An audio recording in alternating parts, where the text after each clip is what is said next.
प्रिय विद्यार्थियों, सुप्रभातम।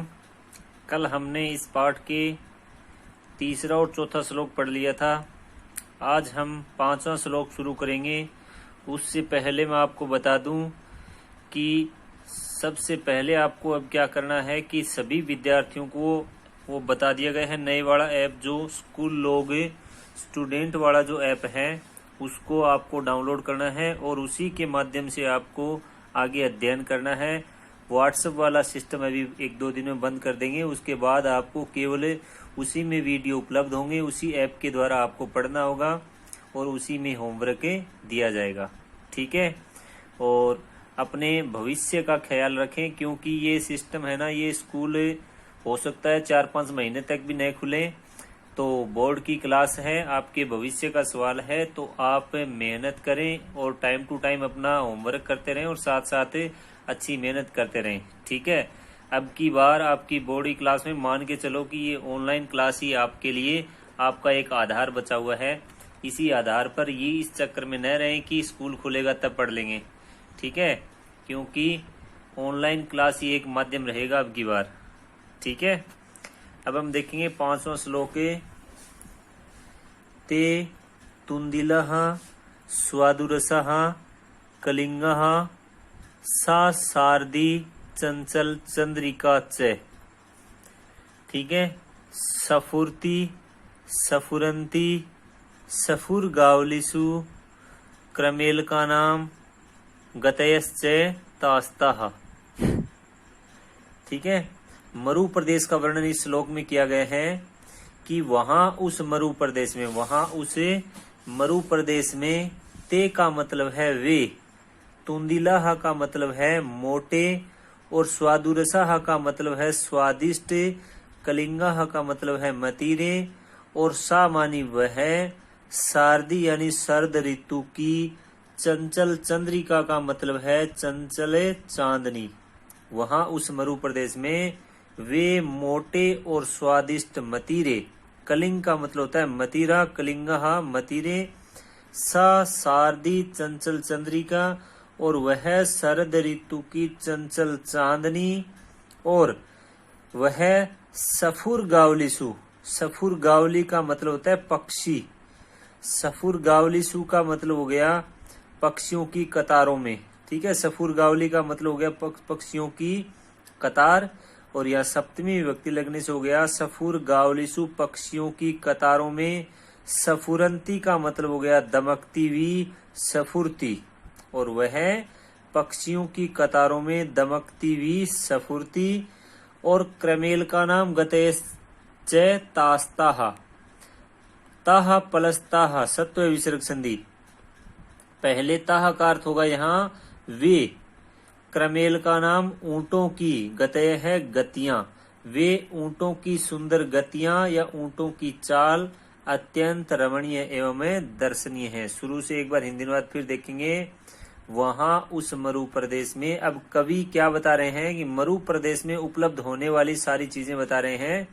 तो बताया गया कि वहां उस मरु प्रदेश में वे मोटे और स्वादिष्ट मतीरे, वह शरद ऋतु की चंचल चांदनी, और वह पक्षियों की कतारों में, सफुर गावलिसु का मतलब पक्षियों की कतारों में दमकती हुई सफुरती, और वे ऊंटों की, क्रमेलक का मतलब होता है ऊंट, क्रमेल का नाम ऊंटों की, गतय है गतियां, वे ऊंटों की सुंदर गतियां अत्यंत रमणीय एवं दर्शनीय है। ठीक है। इसमें बताया गया है कि मोटे और स्वादिष्ट मतीरे कहाँ मिलते हैं, मरुस्थल में, और शरद ऋतु की चंचल चांदनी यानी चांदनी रात जो होती है वो कहाँ दिखाई देती है सबसे ज्यादा चांदनी, वो मरुस्थल में, और पक्षियों की कतारों में सफुरती दमकती हुई दिखाई देती है वह मरुस्थल में, और ऊंटों की गतियां भी मरुस्थल में दिखाई देती है। ठीक है। क्योंकि ऊंट को रेगिस्तान का जहाज कहा जाता है, तो ज्यादातर मरुस्थलीय इलाकों में ऊंट पाए जाते हैं। ठीक है। फिर आगे हम देखेंगे शब्दार्थ। शब्दार्थ में देखेंगे, सबसे पहले हमें कोष्टक में लिखना होगा वहां उस मरु प्रदेश में, वहां उस मरु प्रदेश में, ते मानी वे, तुंदिलाह यानी मोटे, और स्वादुरसः स्वादिष्ट, कलिंगाः मतीरे, सा मानी वह, शारदी का मतलब है शरद ऋतु की, चंचल का मतलब चंचल हो गया, चंद्रिका का मतलब चांदनी, और वह सफुर गावलिसु का मतलब है पक्षियों की कतारों में, सफुरंती का मतलब है दमकती हुई, सफुरती का मतलब हो गया सफुरती, ताह मानी वे, ताह मानी वे, क्रमेल का नाम, ऊंटों की, गतय है गतियां, अत्यंत रमणीय एवं दर्शनीय हैं। ठीक है, अब हम ऊपर से देखेंगे हिंदी अनुवाद।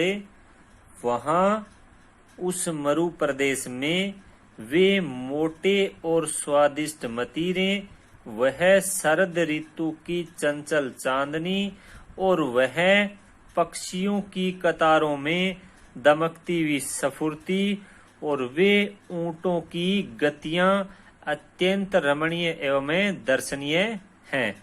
ये हो गए शब्दार्थ। अब हम देखेंगे इसका प्रसंग। प्रसंग है, प्रस्तुत श्लोक हमारी संस्कृत की पाठ्य पुस्तक स्पंदना के मरु सौंदर्यम नामक पाठ से लिया गया है। इस पाठ के रचनाकार पंडित विद्याधर शास्त्री हैं। इस श्लोक के माध्यम से कवि मरु प्रदेश की विशेषताओं का वर्णन करते हुए कह रहे हैं कि सभी श्लोकों में मरुस्थल की विशेषताओं का वर्णन किया गया है। आगे हम देखेंगे हिंदी अनुवाद और व्याकरणात्मक टिप्पणी। ठीक है, हिंदी अनुवाद में है, वहां उस मरु प्रदेश में वे मोटे और स्वादिष्ट मतीरे, वह शरद ऋतु की चंचल चांदनी, और वह पक्षियों की कतारों में दमकती हुई सफुरती, और वे ऊंटों की गतियां अत्यंत रमणीय एवं दर्शनीय हैं। ठीक है, फिर हम देखें व्याकरणात्मक टिप्पणी। व्याकरणात्मक टिप्पणी में क्या है, तुंदिलाह कलिंगाह, तुंदिलाह का मतलब मोटे और कलिंगाह का मतलब है मतीरे। यहाँ विशेषता बताई गई है मतीरों की, कैसे हैं, मोटे। तुंदिलाह मतीराह एक विशेषण और दूसरा विशेष्य, तो इसका समस्त पद बनाएंगे तो प्रथम पद में विभक्ति हटाकर दूसरे के साथ जोड़ के लिखना है तुंदिल कलिंगाह। क्या हो जाएगा, तुंदिले कलिंगाह। ये हो गया विशेषण विशेष्य कर्मधारय समास। कौन सा हो गया, विशेषण विशेष्य कर्मधारय समास। फिर आगे है गतयश्च। गतयश्च में ये स जो हुआ है वो विसर्ग का हुआ है, विच्छेद होगा, गतय है प्लस च, गतय है प्लस च आने पर विसर्ग को तालव्य स हो गया, और ये बन गई सत्व विसर्ग संधि। ठीक है, ये था 5वां श्लोक। अब हम देखेंगे अगला श्लोक। आगे है 6ठा श्लोक। वर्षागमे चारु मरूम विहाय, क्व अन्यत्र कस्यापि रमेत चितम। फिर है सरसु वर्षा समय अपि अस्मिन शरत प्रश्नम सलिलम चकासति। ठीक है, तो शुरू से देखेंगे। वर्षागमे का मतलब होता है वर्षा ऋतु आने पर। वर्षागमे का मतलब क्या होता है, वर्षा ऋतु आने पर। चारु का मतलब होता है सुंदर, चारु का मतलब है सुंदर। मरूम का मतलब होता है मरुस्थल को। विहाय यानी छोड़कर, विहाय यानी छोड़कर। और क्व ये आधा क है, और वह क्व प्लस अन्यत्र, यहाँ दीर्घ स्वर संधि हो गई, इसका हो जाएगा क्व का मतलब कहाँ, अन्यत्र का मतलब होता है दूसरी जगह। कस्य प्लस अपि दीर्घ स्वर संधि, कस्य मानी किसका, चित्तम यानी मन, रमेत यानी रमण करता है। दोबारा बताऊंगा हिंदी अनुवाद। वर्षा ऋतु आने पर इस सुंदर मरुस्थल को छोड़कर दूसरी जगह, अन्यत्र का मतलब दूसरी जगह, क्व मानी कहाँ, कस्य मानी किसका, चित्तम मानी मन, रमेत मानी रमण करता है। अर्थात इस सुंदर मरुस्थल को छोड़कर वर्षा ऋतु के समय दूसरी जगह है किसी का भी मन नहीं लगता है। फिर आगे दिया गया है सरसु वर्षा समय अपि अस्मिन शरत प्रश्नम सलिलम चकास्ति। अस्मिन का मतलब हो गया इस मरु प्रदेश में, इस मरु प्रदेश में। वर्षा समय का मतलब हो गया वर्षा के समय में, वर्षा के समय में। सरसु का मतलब है तालाबों में, शरत प्रसन्नम का मतलब है शरद ऋतु के समान स्वच्छ, शरद ऋतु के समान है स्वच्छ। सलीलम का मतलब होता है जल, चकास्ती का मतलब होता है सुशोभित होता है। इस मरु प्रदेश में वर्षा के समय में तालाबों में शरद ऋतु के समान स्वच्छ जल प्रतीत होता है, निर्मल जल सुशोभित होता है। फिर एक साथ हिंदी अनुवाद बताऊंगा। वर्षा ऋतु आने पर इस सुंदर मरुस्थल को छोड़कर अन्यत्र यानी दूसरी जगह क्व यानी कहाँ किसका मन रमण करता है, अर्थात उस समय वर्षा ऋतु के समय दूसरी जगह किसी का भी मन नहीं लगता है। अस्मिन वर्षा समय अपि सरसु, इस मरु प्रदेश में वर्षा के समय में तालाबों में शरद ऋतु के समान निर्मल या स्वच्छ जल सुशोभित होता है। सलीलम यानी जल, चकास्ती यानी सुशोभित होता है। अब हम आगे देखेंगे शब्दार्थ। वर्षागमे का मतलब हो गया वर्षा ऋतु आने पर। चारु का मतलब है सुंदर। मरूम का मतलब है मरुस्थल को। विहाय यानी छोड़कर। अन्यत्र यानी दूसरी जगह है। क्व यानी कहाँ।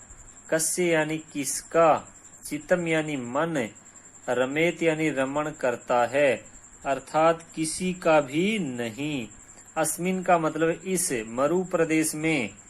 वर्षा समय का मतलब है वर्षा के समय में। वर्षा के समय में। सरसु का मतलब है तालाबों में। शरत प्रसन्नम का मतलब है शरद ऋतु के समान। शरद ऋतु के समान स्वच्छ। सलीलम यानी जल। सलीलम का मतलब है जल।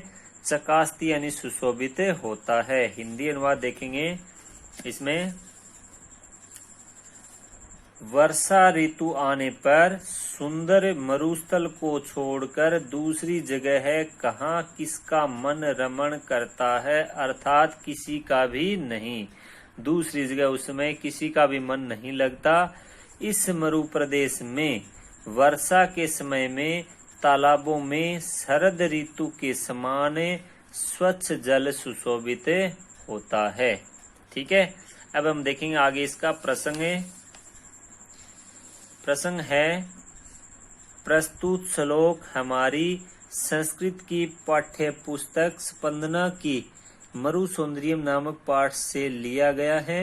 इस पाठ के रचनाकार पंडित विद्याधर शास्त्री हैं। इस श्लोक में कवि के द्वारा भारत देश की पश्चिम दिशा में स्थित मरु प्रदेश के सौंदर्य एवं उसकी विशेषताओं का वर्णन किया गया है। ठीक है, पश्चिम दिशा में स्थित मरु प्रदेश के सौंदर्य एवं उसकी विशेषताओं का वर्णन किया गया है। आगे है हिंदी अनुवाद। हिंदी अनुवाद में देखो, वर्षा ऋतु आने पर सुंदर मरुस्थल को छोड़कर दूसरी जगह है कहाँ किसका मन रमण करता है, अर्थात किसी का भी नहीं। इस मरु प्रदेश में वर्षा के समय में तालाबों में शरद ऋतु के समान स्वच्छ जल सुशोभित होता है। वह मरु प्रदेश अत्यंत रमणीय एवं दर्शनीय है। अत्यंत रमणीय एवं दर्शनीय है। ठीक है, फिर आगे आ जाएगी व्याकरणात्मक टिप्पणी। इसमें हम देखेंगे पहला एग्जाम्पल है विहाल्यप। विहाल्यप, यहाँ है वी उपसर्ग है, हा धातु, ल्यप प्रत्यय। ठीक है, अलग अलग कर दिया उपसर्ग धातु और प्रत्यय। ल्यप प्रत्यय का प्रयोग जहाँ होगा वहां धातु के साथ विसर्ग का प्रयोग होता है। फिर आगे है क्वन्यत्र। क्व प्लस अन्यत्र, ए प्लस ए मिलकर हो गई दीर्घ स्वर संधि। क्व प्लस अन्यत्र हो गया दीर्घ स्वर संधि। फिर है आगे वर्षा समय अपि। तो वर्षा समय प्लस अपि, ए के बाद ए आने पर, ए के बाद ए आने पर एक तो संधि होती है अयादि और एक होती है पूर्व रूप स्वर संधि। जहां विभक्ति का कोई शब्द होगा उसमें ए ओ होगा तो वह होगी पूर्व रूप संधि। तो यहाँ समय शब्द में सप्तमी विभक्ति है। वर्षा समय, वर्षा के समय में सप्तमी विभक्ति का ए है आगे, उसके बाद ए आने पर पूर्व रूप एक आदेश हो गया और आगे वाले ए का अवग्रह चिन्ह हो गया। तो इसको हम लिखेंगे पूर्व रूपे स्वर संधि। ठीक है, ये था छठा श्लोक। कल हम 2 श्लोक और बचे हैं, 7वां और 8वां, उसके बाद हम देखेंगे अभ्यास प्रश्न। ठीक है, फिर अपने 3 पाठ बचेंगे, 13, 14 और 15 जो गद्य के हैं। वो पढ़ने के बाद हम फिर से व्याकरण शुरू करेंगे। ठीक है, और साथ साथ अपने पाठों का रिवीजन करते रहें और होमवर्क कंप्लीट करते रहें। ठीक है, आज के लिए बस इतना ही। जय हिंद, जय भारत।